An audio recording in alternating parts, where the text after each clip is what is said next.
Great. So just my name is Michelle Simone Miller. I graduated the class of 2011, and I'm also the Performing Arts Network Chair in New York City. I'm an actress and host of the podcast Mentors on the Mic, where I interview amazing people in entertainment about how they started and how they moved up.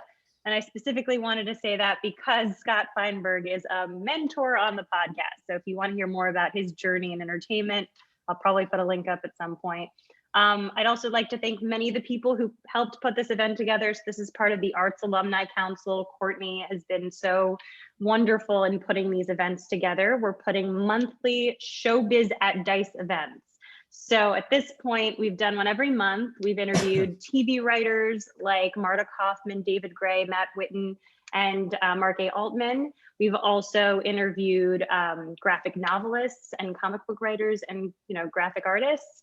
We've also done, help me out here. Film and TV executives. That was a big film one. and TV executives. Yeah. That was an amazing one. So all of this is available in the archival library on the website, which we'll eventually put a link up as well. But welcome, the Brandeis Arts Network is so happy to welcome you here. It's a group exclusive to Brandeis undergraduate and graduate alumni that enables anyone involved in the arts, both professionals and enthusiasts, to engage, share, and experience the vast array of artistic endeavors of fellow Brandesians on campus, across the country, and abroad. The Brandeis Arts Network also encompasses and supports the effort of the Performing Arts Network and the Brandeis Alumni in Film and Television. I'm so happy to have you guys here. Thank you so much for attending. This is going to be really special.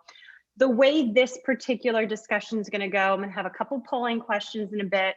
We're going to introduce my co-host and moderator and wonderful organizer, Arnon Shore. And then we're just going to go right into it. We're going to spend the first sort of part of the discussion talking about the most recent Oscars, obviously. And then we're going to go into a deeper discussion of just Oscars as a whole, the history of it, what we think the future of it will be like. I mean, any indication of this past one, there's a lot there to unpack. And then we're gonna have a question and answer period in the last 15, 20 minutes of the event. So if you have any questions, feel free to put them in the chat. We'll get to them during that period of time. The first question I wanna just ask you guys is, how many of the Best Picture nominees did you guys see this year? There's no pressure, it's an anonymous thing. So just check all that apply. Which ones have you seen? Yeah, just we're curious because I've only seen a few of them and I've had access to all of them. So that's not embarrassing at all. Specifically that I'm putting, we've helped put this event together. Okay, this is really interesting. So it's the ones on Netflix were the easiest ones to see, it seems like. Yeah, makes sense. I saw those as well. Okay, good to know. This is great. Okay, very, very interesting. Especially since the trial of Chicago 7 did so well, right, guys? We were all disappointed. Well, I mean, it's got the Brandeis connection, too. It's got the Brandeis connection. Crowd, I would hope. Yes, we support it. And then the next question is just, are you in the film industry? If you're not, no worries. If you're just a fan, love it. We love you.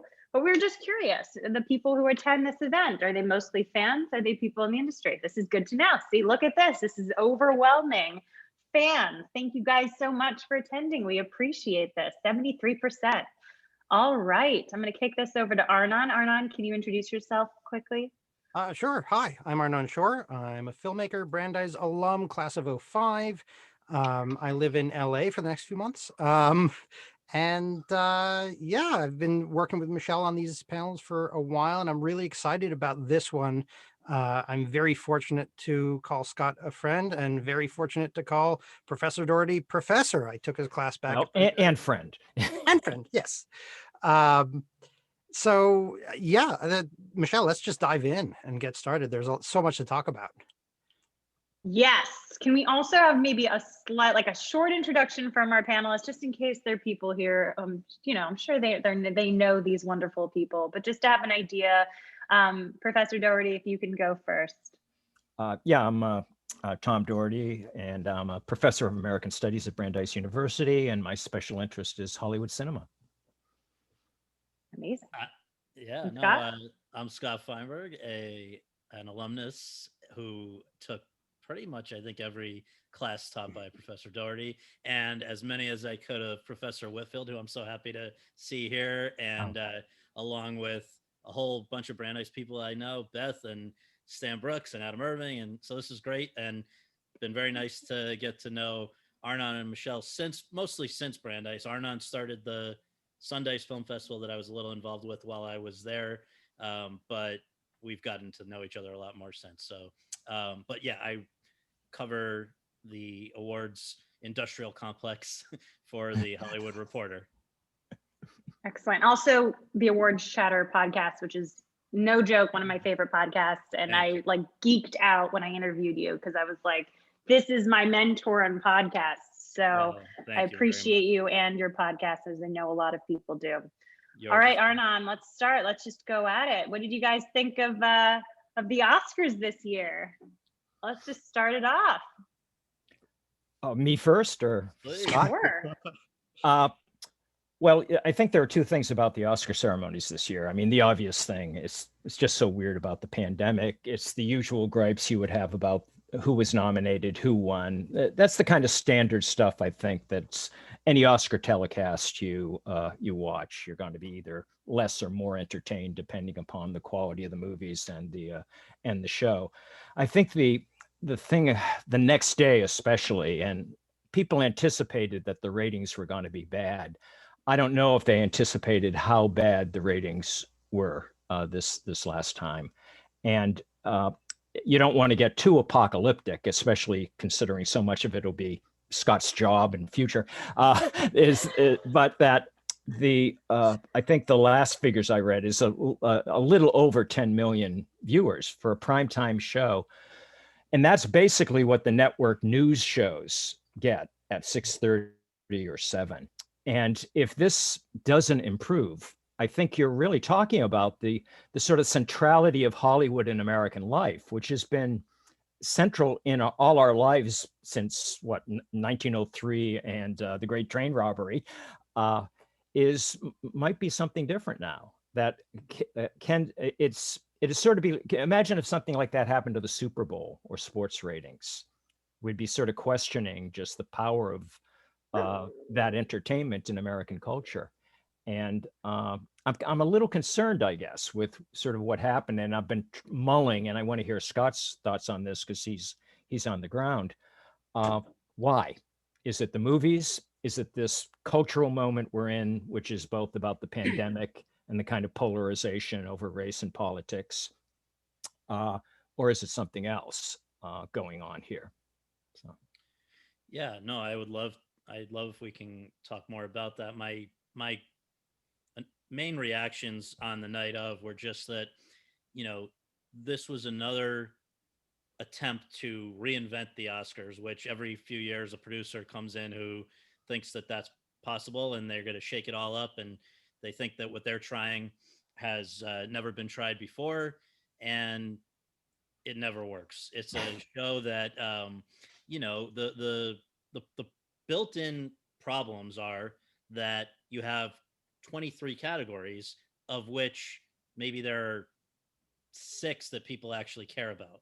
And yet the Academy itself is organized in a way that there are 17 branches, which all have equal representation on the Board of Governors, which dictates a lot of what goes on and can be taken off or put on the show. And none of them want to be told that they're less important than the others.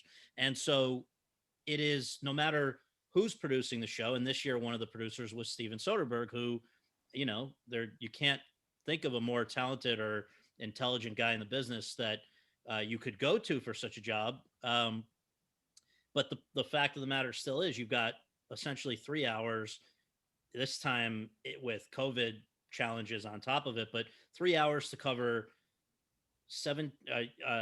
23 awards, of which, again, very few of them are of interest to the general public. And then beyond that, you're hoping, usually there's musical numbers and clips and comedy, and most years a host, not the last 3.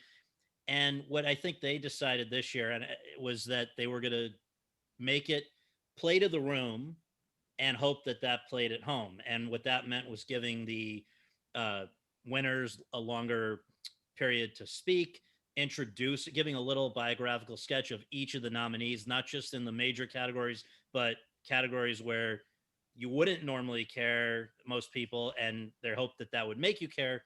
So anyway, they tried a lot of things.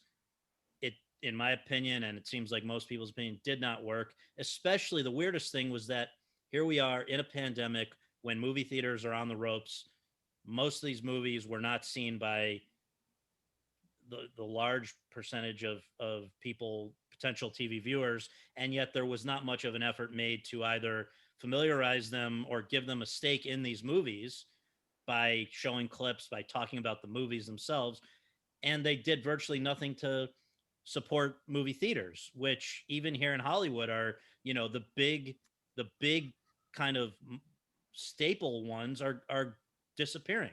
So there were just, and then the final thing I'll say quickly is that obviously the biggest messing with tradition that they did this year was changing up the order of awards, hoping to have it end with Chadwick Boseman winning Best Actor at the end. Which, by the way, I don't know, was that supposed to be a fun way to end the show? It was going to be his crying widow. I don't know how that, even if it worked out, was going to work out from television purposes, but that was their plan. And instead, they kind of undercut the Best Picture award by having it third to last. They then did actress, which I thought it was well deserved. Frances McDormand won her third, but again, that was not gonna set the world on fire. And then instead of having Chadwick Boseman win, the air gets sucked out of the room, and the winner isn't even there, Anthony Hopkins. And then Questlove, of all people, ends the show. So anyway, that we can talk more about it, but I just thought it was unfortunate because it didn't work, in my opinion. So Scott, how did you predict this? I don't know if everyone's aware, we were talking about this before, but you did tweet out that you were like, imagine if this happens and it ends this way, and then it ended this way. What made you think that was going to happen? Aside from just being prophetic.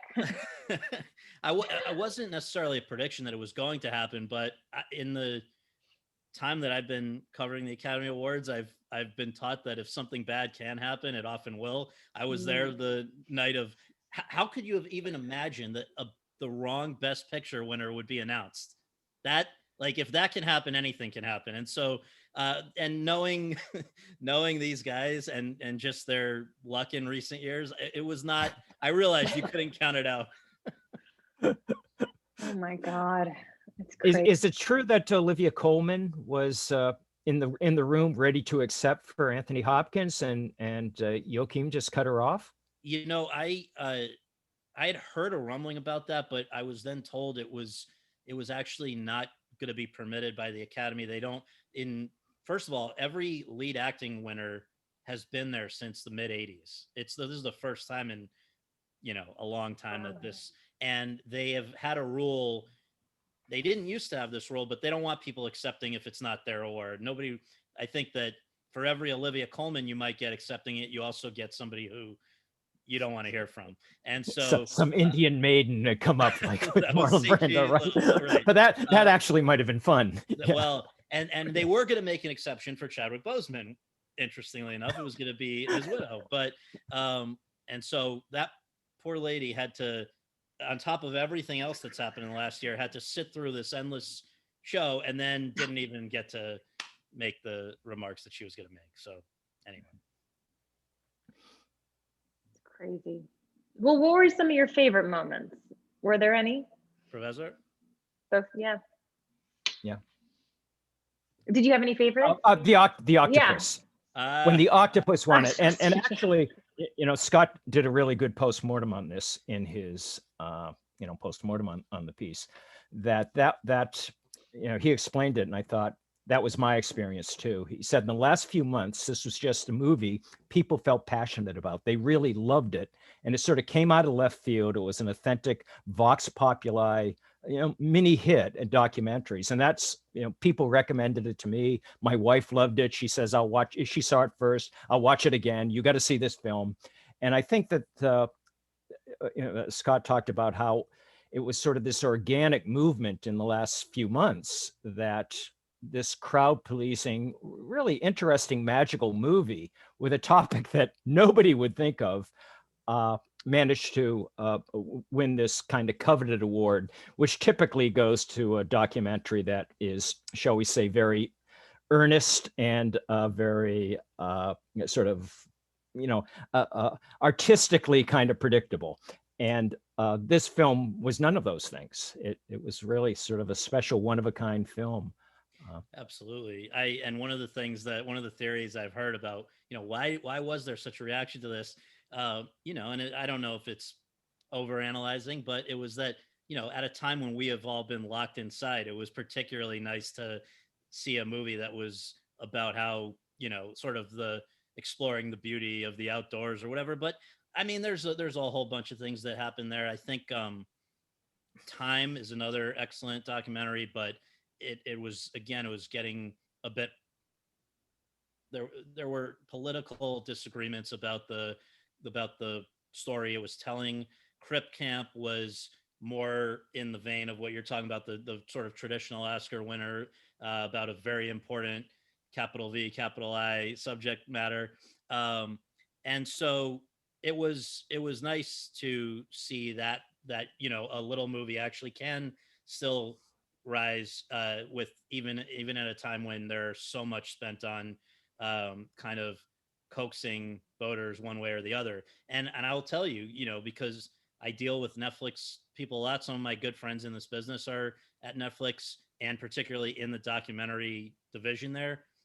When we were talking about the short list, which precedes the nominations, they were talking about particularly Crip Camp, but also The Social Dilemma and 4 or 5 others. And My Octopus Teacher never even came up as one of the ones that they thought was going to be in the shortlist conversation. So it really was a late swell there. But in terms of just my favorite moments, I guess I do like a surprise. It's something that you remember. So as sad as I was for the Bozeman family and whatever, that was kind of, it was cool that something unexpected happened, even if it messed up my prediction tally. I was But not your Twitter prediction. not my Twitter prediction, no. But and look, Frances McDormand is an unbelievable actress and a crazy lady, and it was nice to see her. I think, look, she deserves to be in that kind of caliber of people, that very small club of people who have 3 or more Oscars. And we can't forget there were some really historic things that happened here, that only the second time in 93 years a female best director, and it wasn't somebody doing, it's not in any way, it's not anything but earned. It was to me, clearly the best movie of the year. And so there were things like that we could go into further if you want. She Let had me one ask of my you- favorite lines of, oh, pardon me. I was just go saying, for it, please. Chloe Zhao had one of my favorite lines of the evening at the beginning of the show, when she was asked, some advice on directors, and she said she always thinks, she always watches Burden of Dreams and then thinks, what would Werner Herzog do? And being a big Werner Herzog fan, I was teaching Aguirre, The Wrath of God the next day. It was great to be able to put that in the PowerPoint. Yes. But it also occurred to me, Scott, and I think that you should devote your life to this in the next year, is Werner Herzog has never gotten an Oscar. I mean, when the other kind of Oscar game we all play, I think, is, I can't believe that fill in the blank has never received an Oscar. Exactly. And when she made that remark about Werner Herzog, and I was looking at Aguirre again and a couple of his other documentaries, he was only nominated once for Encounters at the End of the World, and documentary, didn't get it. And we're talking about sort of, everybody knows he's one of the great filmmakers alive, and he's gotten sort of no recognition from the Academy. It's true. It's bizarre. Especially the documentary branch, has a history of bizarre decisions. They didn't even nominate Hoop Dreams, which is generally considered the greatest documentary ever now. Errol Morris, it took until The Fog of War to get recognized. And then they tend to make up for it way after they should have. So, Michael Moore for Bowling for Columbine rather than Roger and Me or something. But Werner, I think the problem was that branch is historically has been very purist. That's why it was sort of surprising this year that The Mole Agent which is a really great documentary from Chile. But I wasn't even sure it was a documentary. I had to really look into the fact that is this not an actor thrown into sort of like almost like a Borat situation? But it turns out so they don't like any reenactments. Was the big problem with Errol Morris with the Thin Blue Line, for instance. And the thing with Werner is you don't ever really know what you're looking at. It's fun, it's great, it's fascinating, but he says, it's more about the essential truth rather than the actual truth. And the Doc Branch has never wanted to never been into essential truths. No. So I think that's been the thing. But he'll get I've been waiting the last few years. They're gonna give him an honorary, I think, because it's embarrassing that he hasn't. Yeah. Scott, I've heard rumors that I just wanted to quickly ask, I've heard rumors that they might expand the nominee list specifically for multiple categories, but specifically for documentaries. Have you heard this rumor? Do you think there's any truth to it? I doubt it's going to happen. I mean, there are people that certainly want it to, and I think there are enough documentaries to merit doing that, but it's taken them years to just come back around to the idea that there's no downside to having a guaranteed 10 Best Picture nominees. They originally did that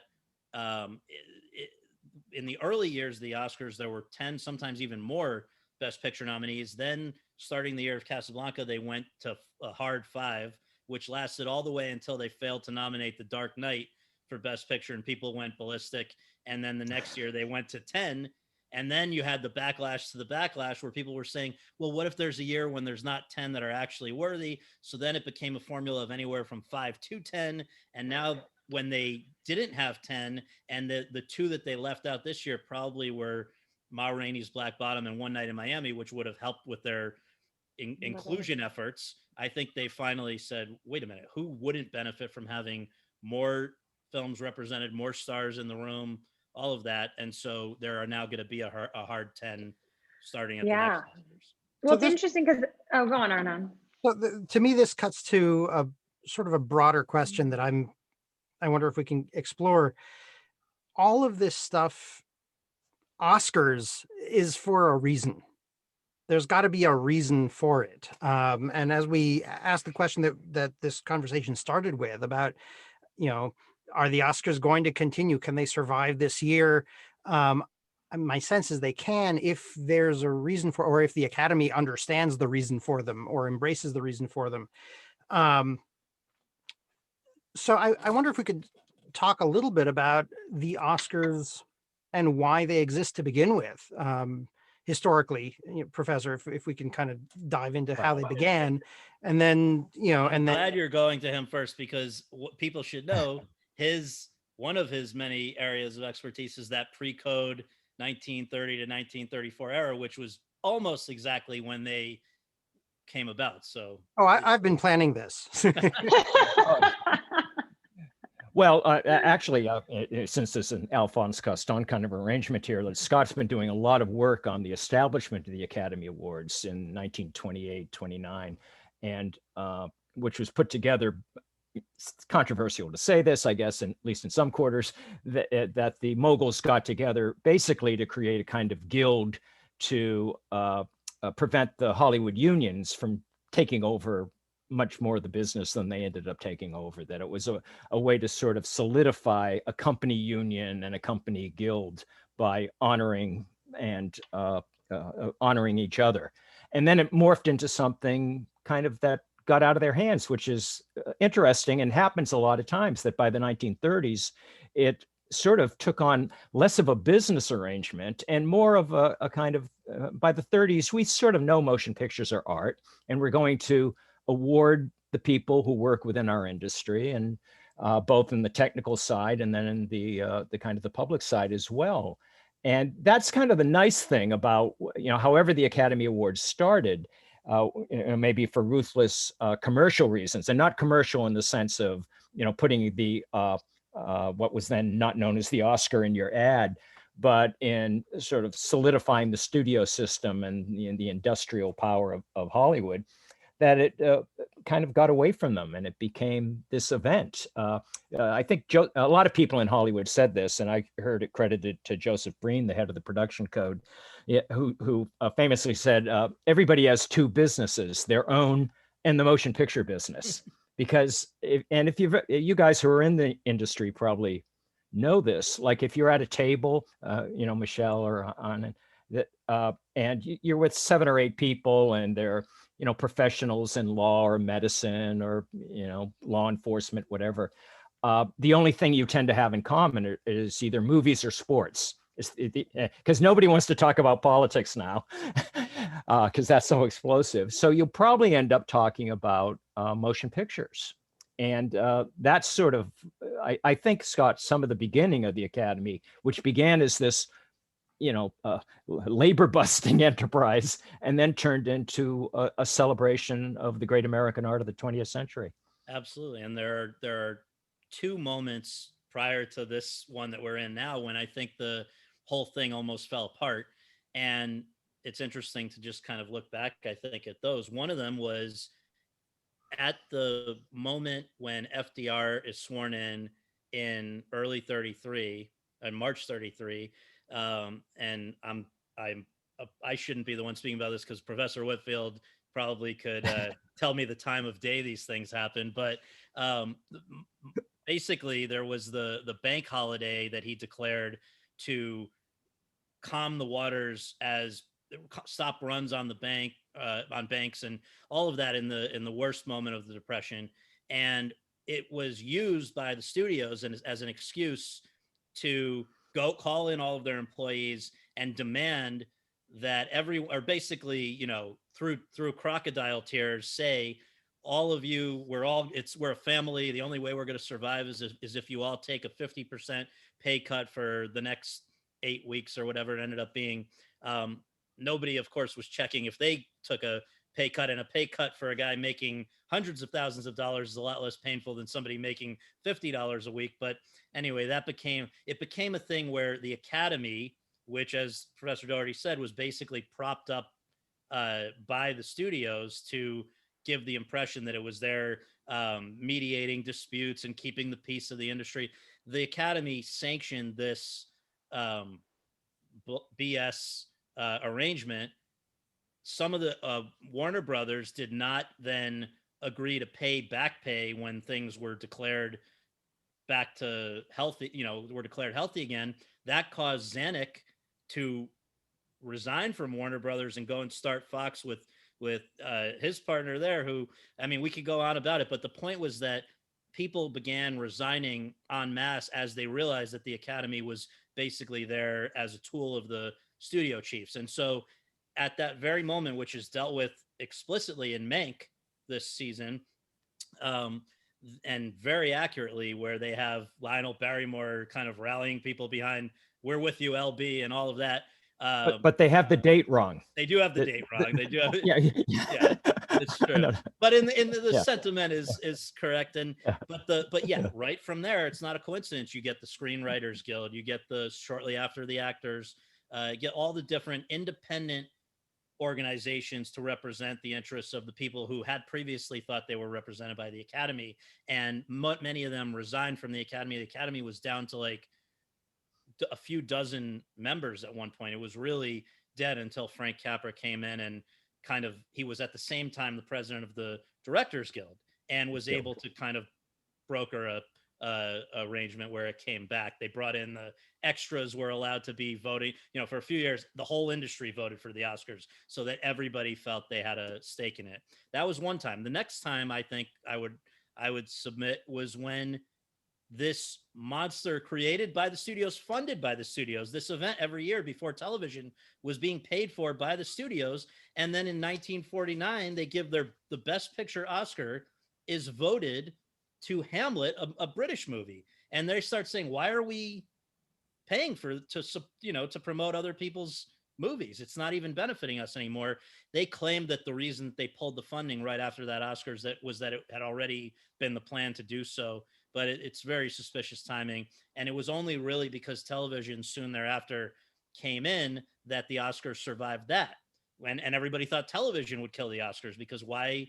It would kill the movies, of course, because what do you need to pay to go to the movies when you can watch for, free at home? So anyway, every time the Oscars has been written off, they found a way to survive.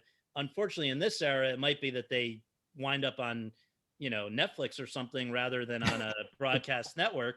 But I don't think they're going to entirely go away. Sorry for such a long-winded answer.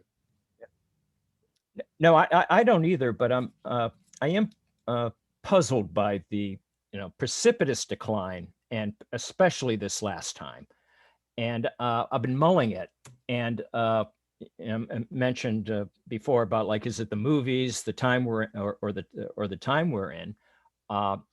And I was thinking, Bill Maher had this famous screed a couple of weeks ago that Maureen Dowd quoted in the New York Times as well. And the long and short of it was, he says, it seems like Hollywood is not interested in making good movies, but they want to prove they're good people. And there seem now to be whole genres that Hollywood can't do. Like I was watching Say Anything again a couple of nights ago, and the notion of, like, your ex-boyfriend coming over to your house with a boombox. I mean, should call the cops on him. I mean, this great romantic moment from teen pics of the 80s or whatever would be utterly unacceptable now. And it seems like your traditional rom-com, which is based on kind of male-female squabbling and gender difference. Have we had a rom-com in the last year? I mean, that used to be a pretty important genre in Hollywood. Heterosexual romance. I think a lot of people still are engaged in it, and kind of like, might be a topic for movies. And the other thing you don't see is sex. I mean, didn't people go to movies for, like, to see beautiful people have sex, or at least pretend to? I mean, those are two whole genres that just seem to be not possible anymore. Well, and that's got to have some kind of consequences. No, it does. And I do want to know, Aaron makes a good point in the comments. I just saw that Palm Springs. Yeah, I just saw good exception. But yeah, I mean, everybody is walking on tiptoes in the business since Me Too. And I think since the general awakening, is that a way to describe the woke? Putting your American studies degree to good use. The fourth grade awakening. Yes. So it's a very weird time, and I think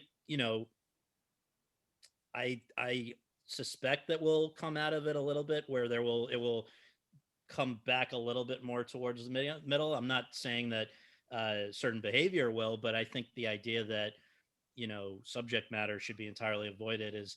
But look, there are bigger problems. There are people who are. It's another big debate right now that if you are, it was most notably highlighted with Green Book, but like there are many examples where, let's say you're a white guy, can you make a movie about a black person? Can you? That now there's Ron Howard's making a movie about this Chinese composer Lang Lang. There are some people that are outraged by that, and it's like I guess I see why you would be upset. On the other hand, there weren't a long line of people lining up to make a movie about Lang Lang, and so really good point. So anyway, it's just like people are. I don't know. Has there been a precedent, a period like this? I guess it would be right after the stuff like Fatty Arbuckle and stuff, where you were just, people had to be very careful, sort of how Hollywood. Well, the Blacklist.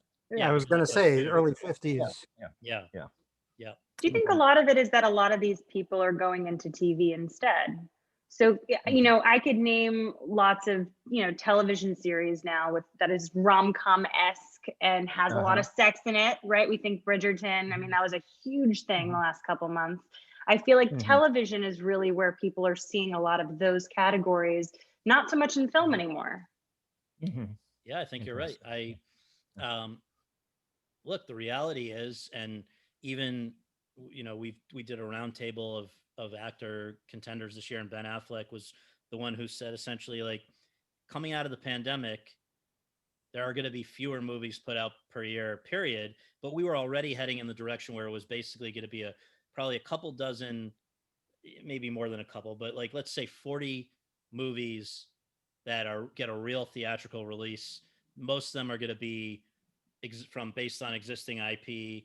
So comic books, remakes, sequels, but the stuff that would have been made by Miramax or the Weinstein Company or Focus Features or Sony Classics, those are now, that mid-range budget is basically gone, and that's TV. So or limited series category is becoming huge. I feel like a lot of filmmakers are exploring that more, or a lot of even, feature film actors that are mostly in movies. They're now like, well, we can now expand the same thing and make it a limited series. Right, which it's interesting because I think part of the problem with movies, Professor Doherty, tell me if you have noticed this with your students, but like people don't have the attention span they used to, even just to go sit through a movie for an hour and a half to 2 hours. We see it if you go to a theater with the phones and stuff, drive people that are purists, drive us all nuts. But weirdly, they're willing to binge a 12-hour limited series because they can do it on their own terms. If they need to pause it, if they need to text somebody or whatever. So I guess it's maybe the format of the movies is what's really become the problem. But then obviously we've seen efforts to go to the other extreme with Quibi, and that didn't quite work out. So maybe we're not at that little of an attention span yet, but it's not getting longer. Yeah, I wondered that about. I've been making a point to go to as many theatrical movies as I can, at the mall. So I've seen like, Russell Crowe going crazy, and Nobody, and all those other films. But a movie I thought that and Scott, this, I really liked this year that didn't seem to get any traction, and I wonder if it's because people didn't have that kind of Monday morning experience after seeing the film over the weekend. And it was the Tom Hanks movie, News of the West, which I saw on a big screen. And it was so great to see a Western landscape on a big screen with an old-fashioned movie star who's, Jimmy Stewart incarnate, with this young German actress I had never seen before.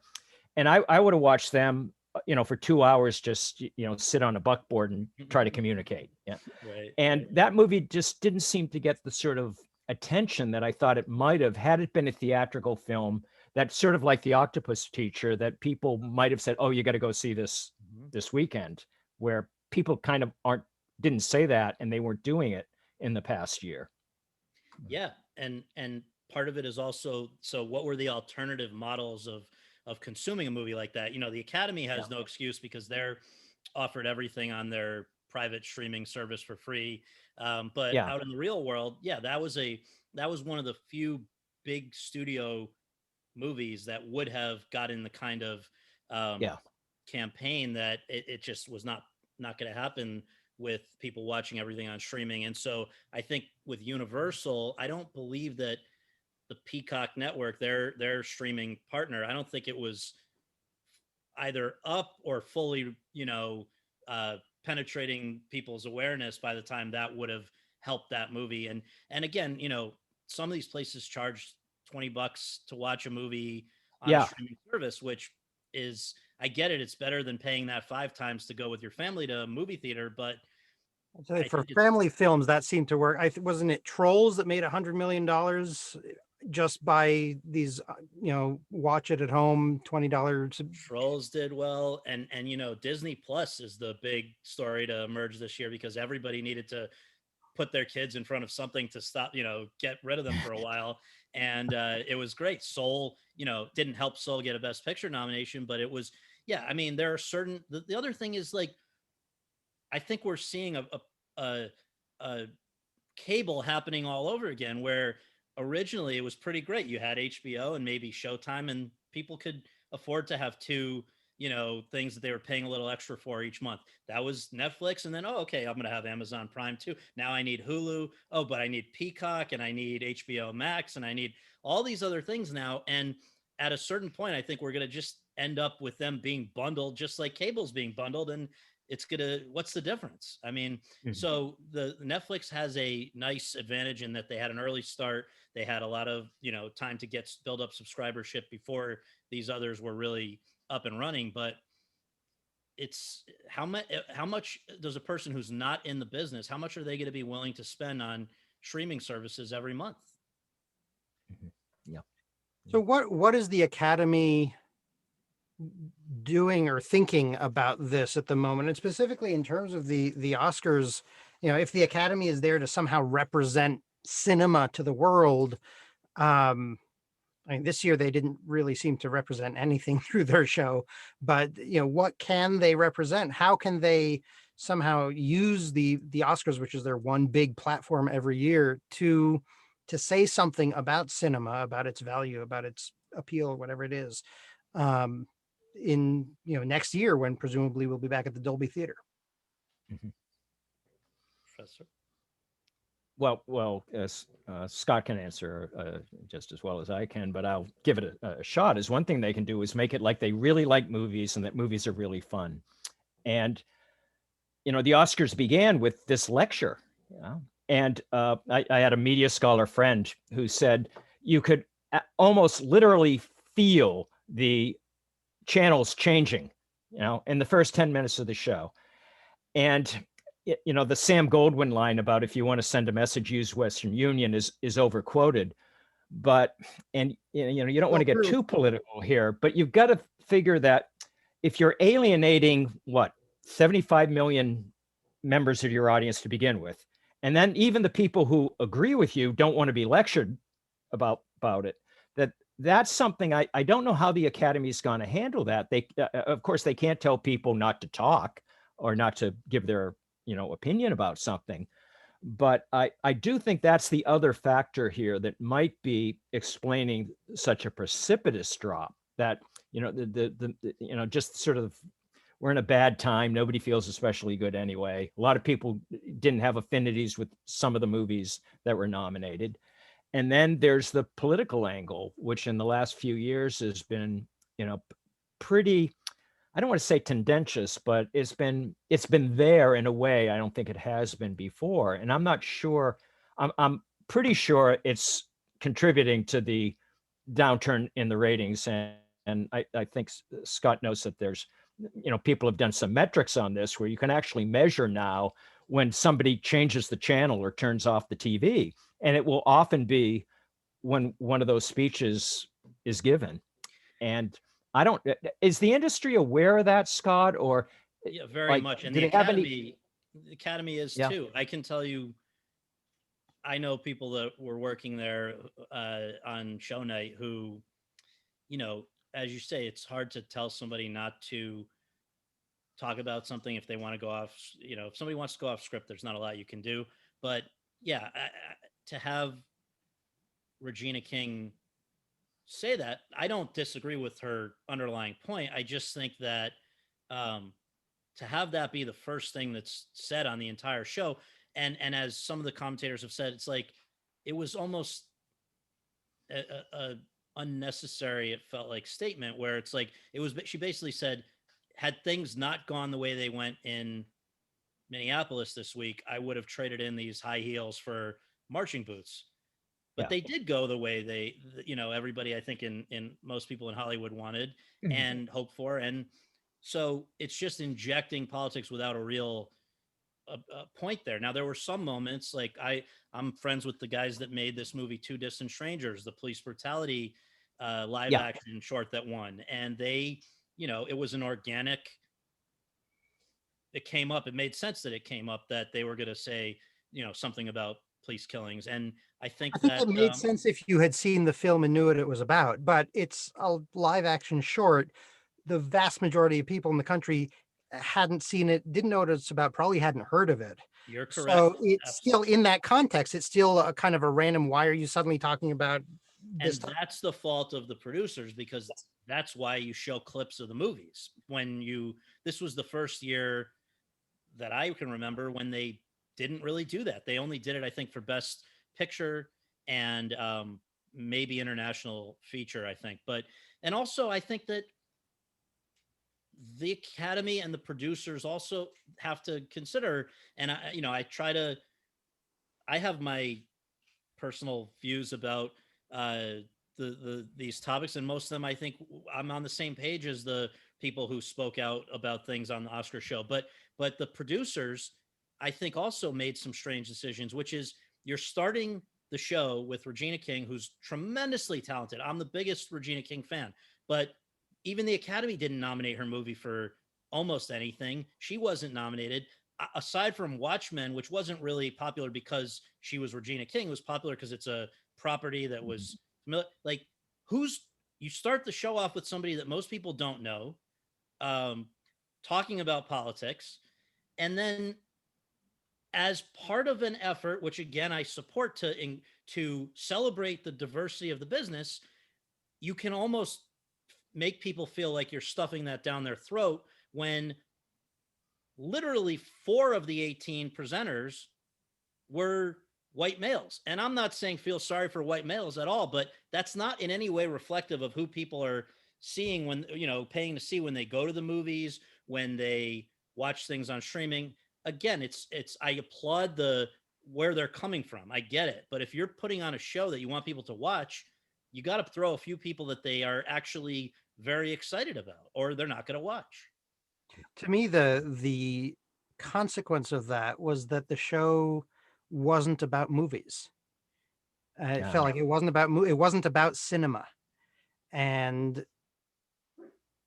why have the Oscars if they're not going to be about cinema? What purpose do they serve if the Academy of Motion Pictures Arts and Sciences isn't somehow elevating or celebrating or promoting motion pictures?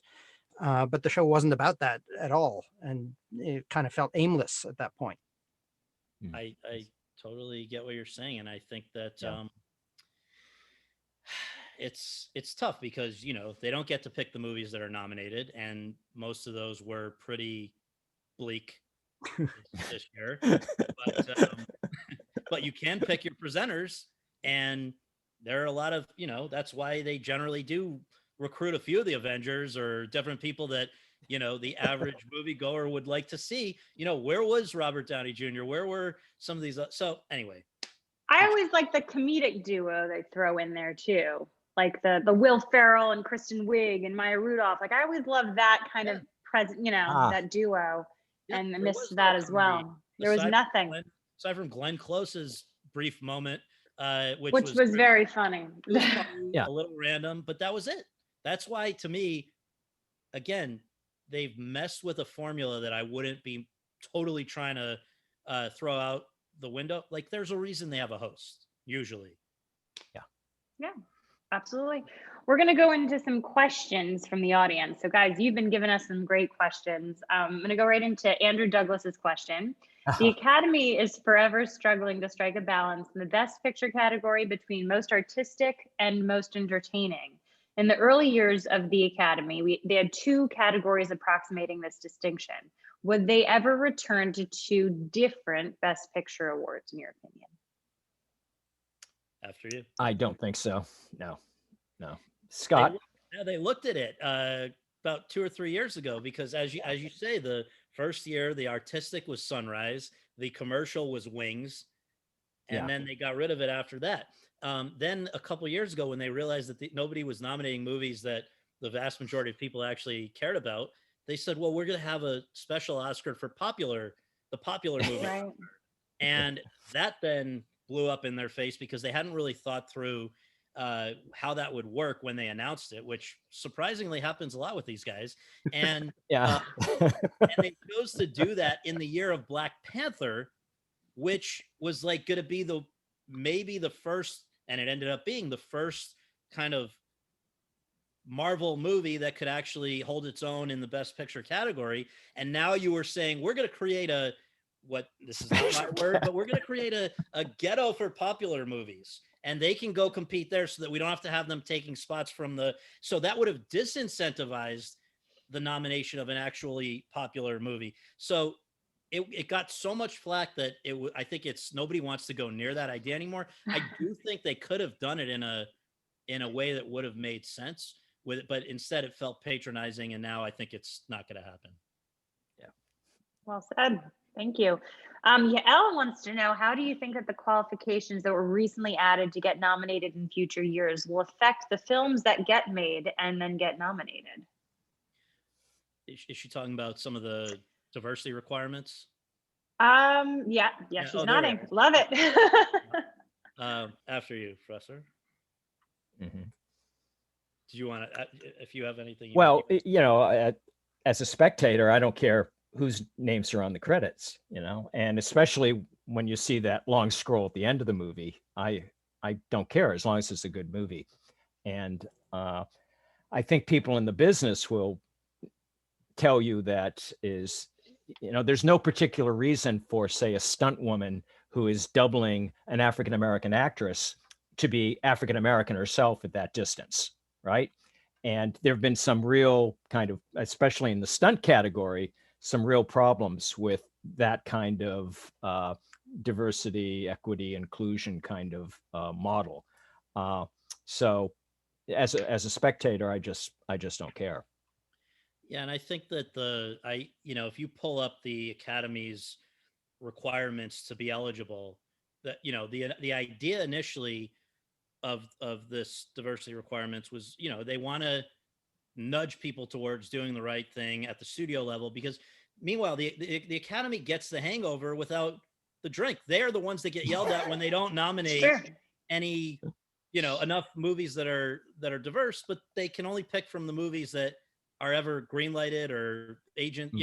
So what this was meant to do was incentivize at the production level. But when you look at these actual requirements, there are so many different ways to meet each one of them that the reality is there's almost no movie that's been nominated that wouldn't have in the last 10 years that wouldn't have met them anyway. So I don't expect that it's going to have much change for better or worse, much impact for better or worse.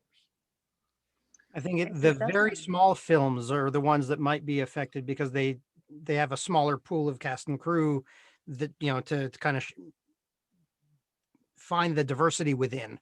But those films don't necessarily make it to the Oscars that often anyway. It's tough. Yeah, but you're right. Those are the ones that would probably, because, like the Sundance movies are the ones that are going to have to check their tallies, but the others, I don't think so. I love that term, the Sundancing movies. I'm going to use that. Arun, who's also on my podcast, so I love you. You're wonderful. He wants to know, what Best Picture nominee do you think the least number of Academy members watched this year, and why? Good question. Instead of the Best Picture nominees? I'm going to say yes, out of the Best Picture nominees, yes. I think most people saw Promising Young Woman. I think most saw Chicago 7. Judas and the Black Messiah. I actually think it's The Father, weirdly. I know enough people for it to win, but I think there's a lot of people who that's a little too close to home, and they said, life's too short. I don't need this right now. That's actually what I said, Scott. I was part of the Father demo, although I might have seen it and forgotten about it. So.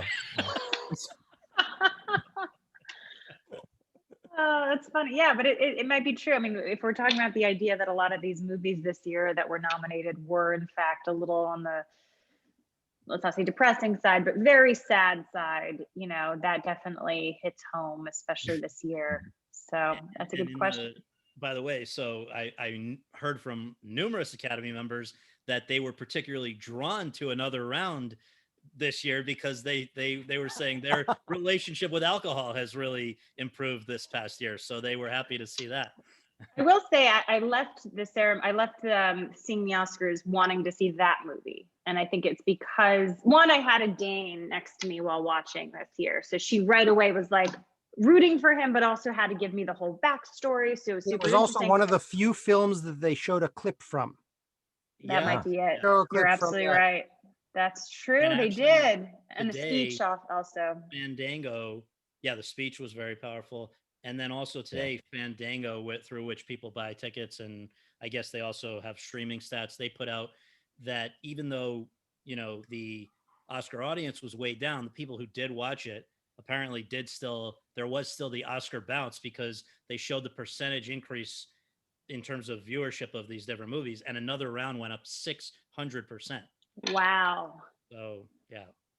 Oh, it's on my to-do list for sure. The power of having that clip, of showing that clip. I mean, just so silly. Herbie, hi Herbie. He has a wonderful question about Lakeith Stanfield, who gave an Oscar-worthy performance in Judas and the Black Messiah. How did the Academy determine that he was considered a supporting actor as the movie's portrayed through his character storyline and point of view? What are your thoughts? Well, he was great in it. And as I was watching it, though, the thing that really impressed me was the Fred Hampton character took over the film, and it was the total opposite from of the assassination of Jesse James by the coward Robert Ford, which kind of usually you identify with the Judas character. He's kind of the more interesting character, and somehow the Fred Hampton guy was so magnetic that it really overpowered the other role. And I think as written, the Judas role is always going to be more interesting than the Christ role, Absolutely. And in terms of how they wound up with 2 supporting actors and no lead actors, I think that first of all, there's always been a degree of category fraud since this was introduced, since those supporting categories came about in the 30s, which, by the way, was another thing to placate actors who were pissed off still about the Academy's behavior with the post bank holiday. They said, well, we'll recognize character actors as well. And then Walter Brennan won like 3 and 5 years. So, but the thing that happened a few years after that was with Going My Way, Barry Fitzgerald got nominated for both. He got enough votes to be nominated for both lead actor and supporting actor for the same performance. And they said, wait a minute, we cannot have this happen again. So at that point, they said, whichever of the categories an actor gets the most votes in, they are going to then be competing in that category for the nomination. Doesn't mean they'll be nominated, because you still have to be in the top 5 vote scorers in that category, but that's the category that you would be competing in. So what I think happened with Judas and the Black Messiah, they both theoretically could have gotten enough votes to be nominated, one or both of them, for lead. But if they got more for supporting, because people couldn't decide, they were split about which one was actually the lead, which one was supporting, if they ended up with more votes overall in supporting, that's just the way it works. But that's different also from what we've seen in recent years with something like Spotlight, or this year with Trial of Chicago 7, where there's a deliberate effort to kind of placate a large ensemble cast and not insult anyone by saying, this guy's a lead, but you're supporting, when everybody's kind of a big name actor. And so they say, everyone's supporting, there's no lead, so everyone's supporting, and you can all, feel good about that. But the problem is that you then end up with, in both of those cases, only one person actually getting nominated, whereas you probably could have had multiple if you'd spread them out. So anyway. And Professor Doherty, you can ask Michael Sugar that, because you're going to be talking to him very shortly, right? Who did Spotlight for all of you. Not, soon in May, right? For Alumni Weekend, is that correct? I think you're interviewing him. Oh, yeah. I'm going to be talking to Michael Sugar. Yes. Maybe that could come up. I don't know. Do you guys foresee a possibility that I'm going to add to this, Yael. So Yael asked, do you foresee a possibility that the stunt category would be nominated in the future? And then I want to add as well, there's been a push for casting to get nominated as well. So what are your thoughts on those particular categories being added to the mix?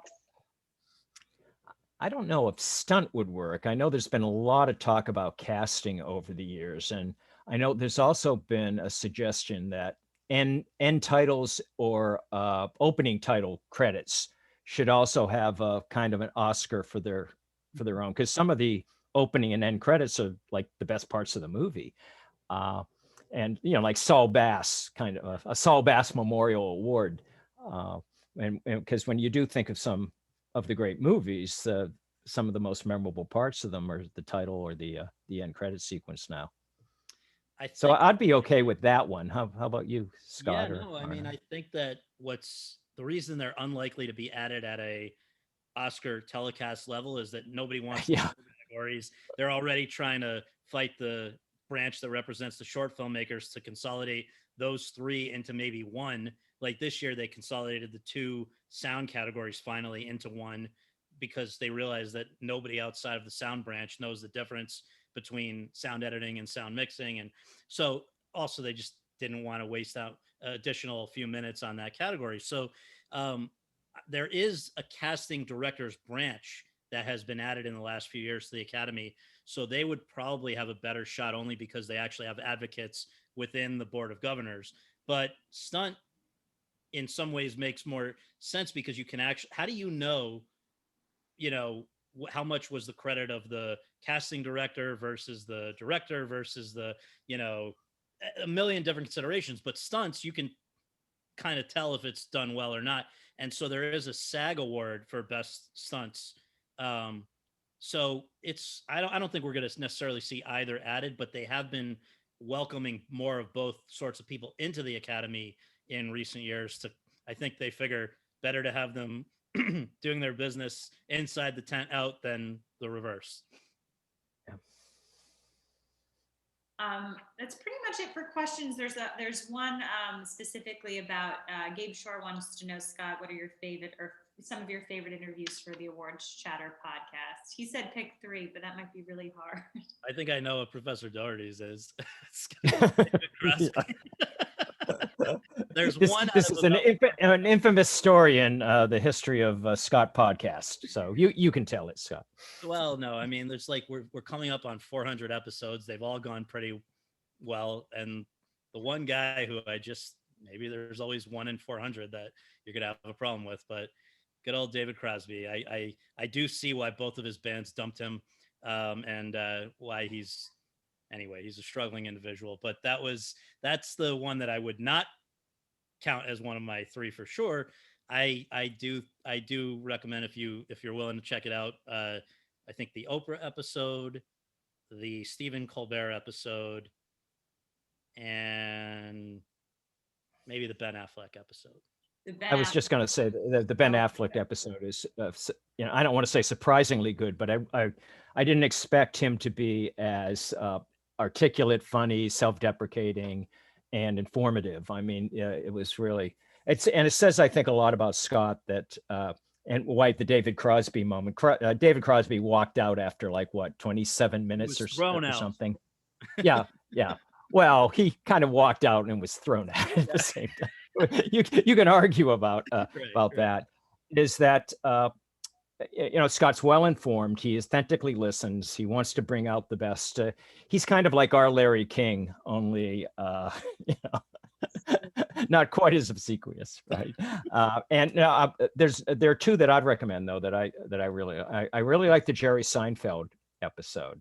And I thought that was very funny, and also anytime a comedian at that level talks about their comedy, you get a sense of just how much of a ratioinator they are, just what, their minds are so sharp to do that. And when they talk about it, you really get a sense of the analytical depth of what they're doing. And then for movie geeks, the Peter Bogdanovich episode now. And I especially like that Scott asked him the interviewer question, which was the one that got away. And in a nanosecond, Bogdanovich said Buster Keaton. That was the one that he, didn't get to. And Scott, who's yours? Well, thank you for listening to those others and saying that. I had a few that are going to haunt me, because there were several where we were saying before we started this on the air, where the person died after they had said they were willing to do it. Somebody like Richard Widmark was ready to go, and then he died right away after that. I'm trying to remember. I think Tony Curtis, same thing. But the early on, and this is pre-podcast, but just interview generally, it killed me to be alive at a time when Brando and Hepburn were, and I couldn't get them. And she lived a long time, and I kept trying. But I think the answer that I would probably give, because I think she would have been the most interesting in just a way different from anyone else, would have been Shirley Temple. That one I really wanted, and it didn't happen. And I regret that too, almost as much as you, because she's such a fascinating character. In one of the few that film people, I think, know the name, and but her level of stardom was just so stratospheric.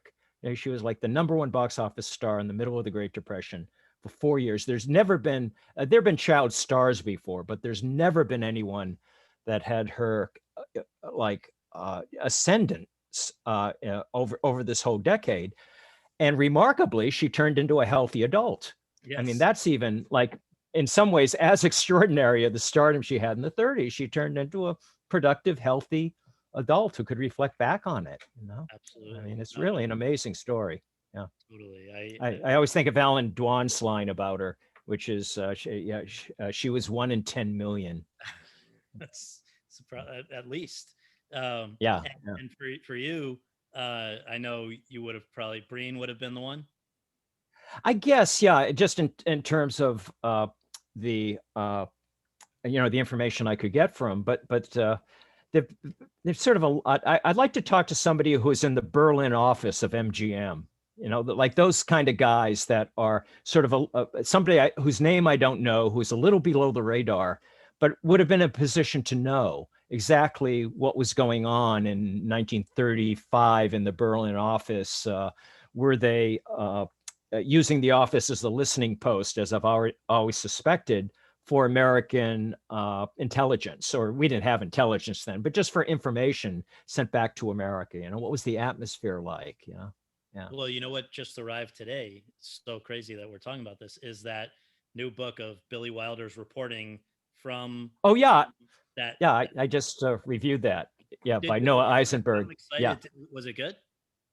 Oh yeah, it's terrific because it's Billy Wilder's reporting on before he was Billy Wilder, he spelled it Billie, and you can see it. You can still see, he tells these great stories about being a taxi dancer at the Hotel Eden, and it's all there, and some interesting interviews and personal anecdotes, and then he does People on Sunday, which is this classic from 1930, and then moves right into screenwriting. And then at the end of 1933, when every Viennese Jew needs to get out of Germany really quickly, he gets the call they all want from Columbia to come to Hollywood. Who was the one though that was like literally was it Fritz Lang that was approached and then like fled that night or something? That's a story he made up. It's a great story, but the Patrick McGilligan, the story he's talking about is the one the German director Fritz Lang told in 1933 when the Nazis take over UFA in the German film industry. Lang is the most famous director, and Goebbels invites him in and offers for him to wants him to take over the Reichsfilmkammer for the Nazis. And Lang says, "But my mother's Jewish." And Goebbels says, "I decide who's Jewish and not." And the story Lang always told was that, he didn't pass go. He didn't collect he like from Goebbels' office, he went to the Berlin station and got on the train to Paris. Right. Yeah. But apparently not. He, put his affairs in order, sent his artwork overseas, so Wow. The story's a little better, print the legend. Yes. Yeah. Probably should close this off because we did say it would be close to 8 and it's already 10 minutes after. I did want to just ask Professor Doherty quickly to just talk about the book that he recently published, just to give people an idea of what they can get, and I'll put in a link in the chat about it. Oh, you mean the Lindbergh book? Yes. Oh yeah. Well, thanks for the plug, Michelle. I appreciate it.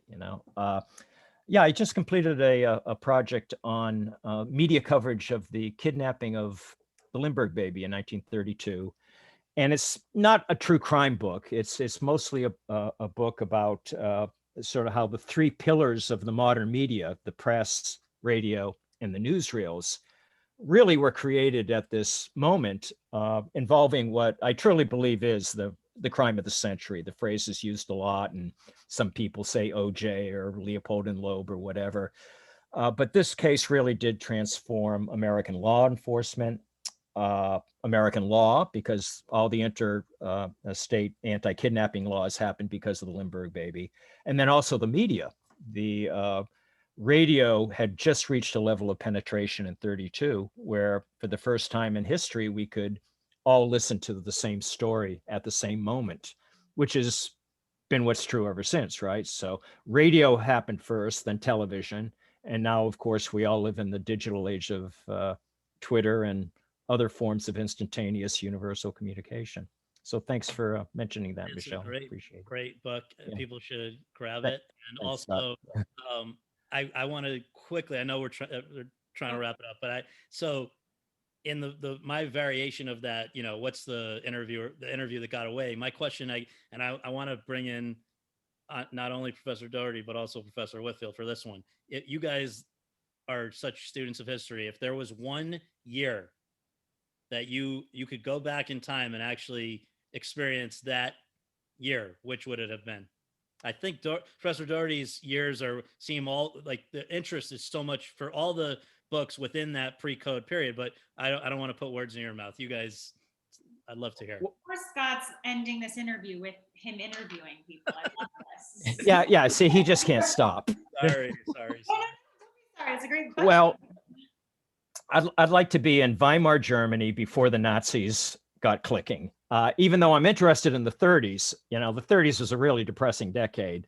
And, but when we all play the time traveling game, I always think, how great it would have been to be in Weimar, Germany when, Potemkin was premiering and you could go out to the nightclubs and maybe run into Louise Brooks. It'd be really cool. How about you, Scott? But Tom, also a horrible. Oh, I hi, mean, Steve. obviously dancing at the edge of a volcano, and I said before the Nazi stuff, Steve. I don't want to. Cabaret Like era. without the break. If we're playing the time travel game, I get to sort of say, like 27 or 28. How about you, Steve? Tom, I still can't help but say the volcano was still there. Yeah. Scott, I have to fudge it. I'm sorry. I appreciate the question. It's unanswerable, really, in the sense that, how old am I when this is allegedly occurring? What do I know before and after?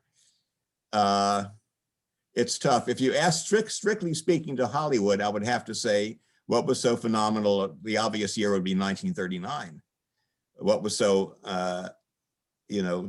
in some ways so remarkable about it, and that we're still living in its wake.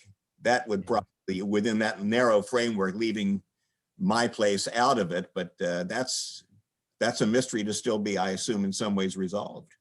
I just picture you with this is not 1939 specific, but I think you would be in your element with Mencken. And who are some of your other favorites? Your round table would be interesting. Yeah, and that's back to Tom's 1920s. Yes. That's right. We're soul brothers. Yes. Anyway, thanks for a terrific conversation. Thank you. Thank you, Steve. Yeah, it was great. Thank you, guys. We really appreciate it. Thank you, Michelle. And Thank you. Yeah, for Michelle doing Arnon. this. Thank you. And our next event, our next Showbiz at Dice event is going to be May 26th. It's going to be all about sort of the future of theater, if you will, with some really great people from Brandeis.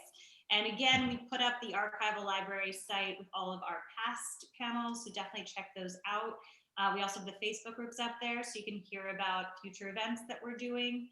Anything else, Arnon, that I might have missed? No, I think that covers it. Cool. Thank you, Michelle and Arnon. Nice to see you guys. Thank you guys so much. Thanks for everyone for attending. We'll see you next time.